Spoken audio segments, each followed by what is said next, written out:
If you're shopping for a third-generation Toyota Tundra, whether new or used, watch this to find the most common problems to look out for, which trucks to avoid, and how it will hold up compared to the other trucks out there. Make sure to watch to the end, because this information could end up saving you tens of thousands of dollars and countless headaches. In 2022, Toyota retired the 5.7-liter V8 it had been using since 2007 that people absolutely loved for its reliability and the sound it made. After all, it was known to go 1 million miles more than once, but Toyota replaced it with a 3.4-liter twin-turbo V6. Despite the smaller size, the new engine delivers more power, 389 horsepower and 479 pound-feet of torque in the most common version, and up to 437 horsepower and 583 pound-feet of torque in the hybrid. The SR trim comes with a slightly detuned version of the same engine. This jump in output from a much smaller engine has made some people worry the engine might be overworked and less durable. It's a fair concern, but later in the video, I'll explain why that might not be the case. A common issue with the newer Tundras is brake squeal. Many owners have complained that their trucks make a loud squealing noise when braking, usually at lower speeds or when backing up after the truck has been sitting for a while. Squealing in these situations is pretty normal. Some say the sound goes away once the brakes warm up, but for others, it's constant and loud enough to draw attention in parking lots. In some cases, the brakes have also shown early wear, with rotors warping or pads wearing down faster than expected. Toyota has acknowledged the issue, so it's not just people complaining, and they released several TSBs covering 2022 through 2025 models, offering updated brake pad and shim kits under warranty. The noise seems to come from a combination of ceramic pad material and hardware design, rather than anything being wrong with the braking system itself. It's a pretty small issue in the bigger picture. This is a common complaint among owners and a potentially dangerous one, a noticeable lag in the gas pedal response. Some people confuse this throttle lag thinking that people are mistaking it for turbo lag, but it's actually a different thing entirely. What happens is that when you try to accelerate from a stop, the gas pedal sometimes feels inconsistent. Most of the time it works normally, but every so often you press it and nothing happens, until you push much harder than usual, then the truck suddenly surges forward. Many owners say this delay can be dangerous, especially when trying to pull into traffic. It seems to be a software-related problem. Unplugging the battery can reset the system and make it go away for a bit, but it usually comes back. Other Toyota and Lexus models have had similar throttle response issues over the past decade, and while Toyota claims they're working on a fix, the quirk has been around since the 2022 model year. This is probably the most widespread problem with these trucks, and that's the fit and finish. A lot of owners have reported interior problems, things like rattles, squeaks, and panels that just don't quite fit right. Some say the cabin materials feel a bit cheap, with thin plastics that don't match the vehicle's price. One of the most common issues is the volume knob, which has a habit of breaking off even when handled carefully. The side of the front seats, especially near the driver's seat control, can also crack over time.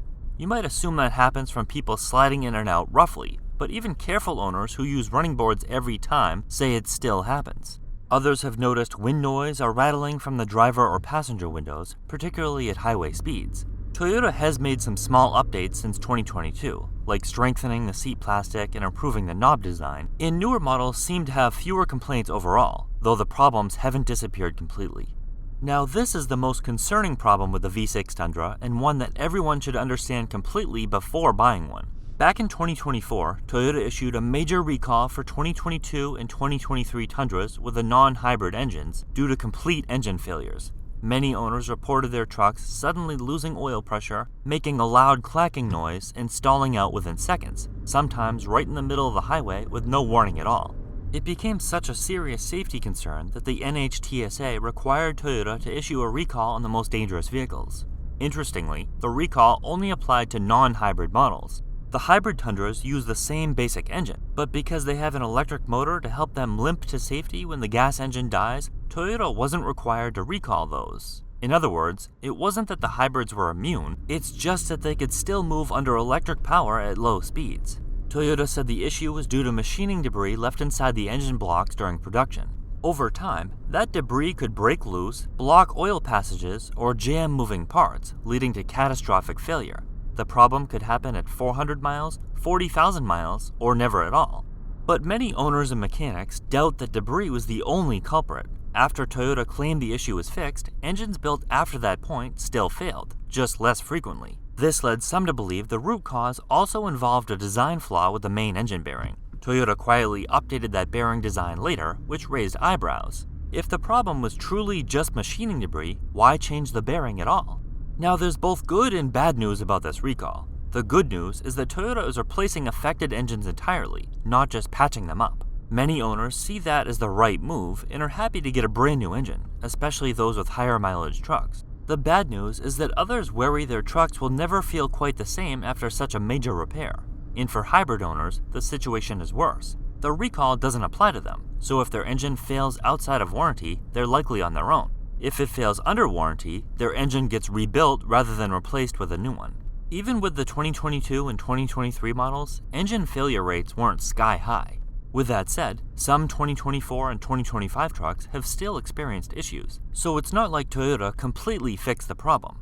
The good news is that failures now seem far less common, possibly much lower than what you'd see from some GM trucks. It looks like Toyota has addressed most of the underlying issues, and while a few engines are still having problems, the number of failures is much smaller than it was before. Even a near-perfect engine will still have outliers. And just because these trucks are turbocharged doesn't mean they're doomed to fail early.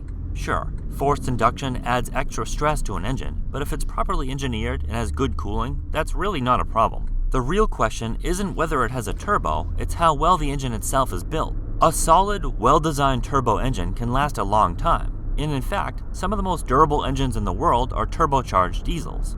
Ford's been selling EcoBoost engines for over a decade, and while they've had their share of issues, the turbos themselves aren't the reason. It's not like they're blowing up left and right because the turbos are overworking them. Most of their problems are component related.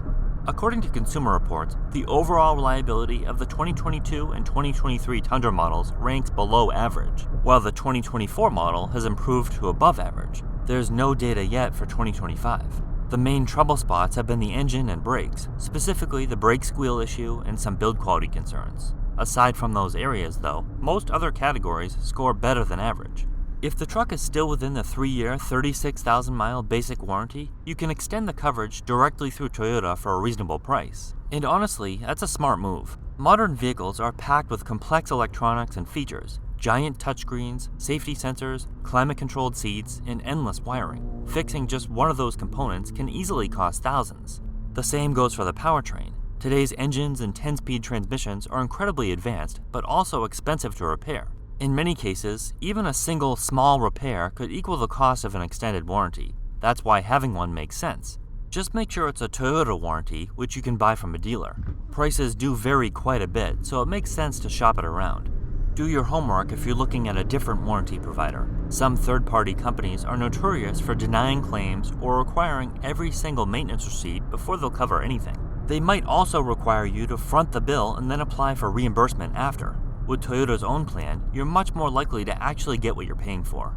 Toyota calls for changing the oil at least every 10,000 miles, but most mechanics recommend never going past 5,000 miles. And no, it's not because they're making more off a $90 oil change than they would major engine problems down the road. The 10,000-mile interval assumes perfect conditions. The truck never tows or hauls, drives only on highways, avoids cold weather, and doesn't do short trips.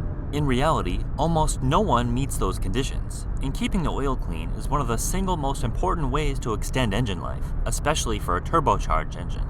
It's also crucial to follow the manual's recommendations for other fluids, transmission, differential, transfer case, and so on, but pay attention to the special operating conditions guidelines, which apply to most of us and call for more frequent service than ideal intervals.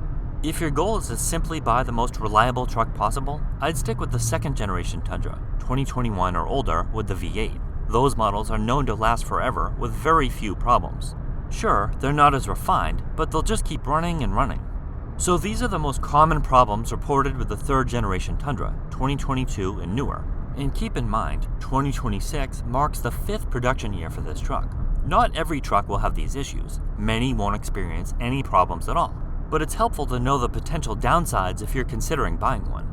The engine is the biggest concern, though actual failure rates aren't as high as they might seem when compared to other brands. With that said, you should be especially cautious about buying a 2022 or 2023 model that's no longer under warranty and isn't covered by the recall, because we all know that just because it wasn't recalled doesn't mean the engine isn't defective.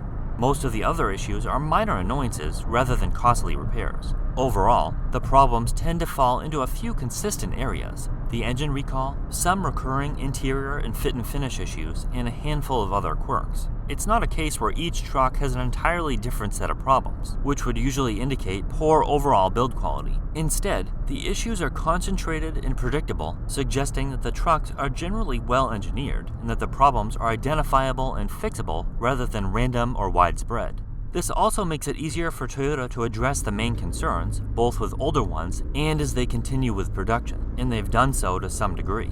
Taking everything into account, these Tundras remain fairly reliable compared to many other vehicles on the market.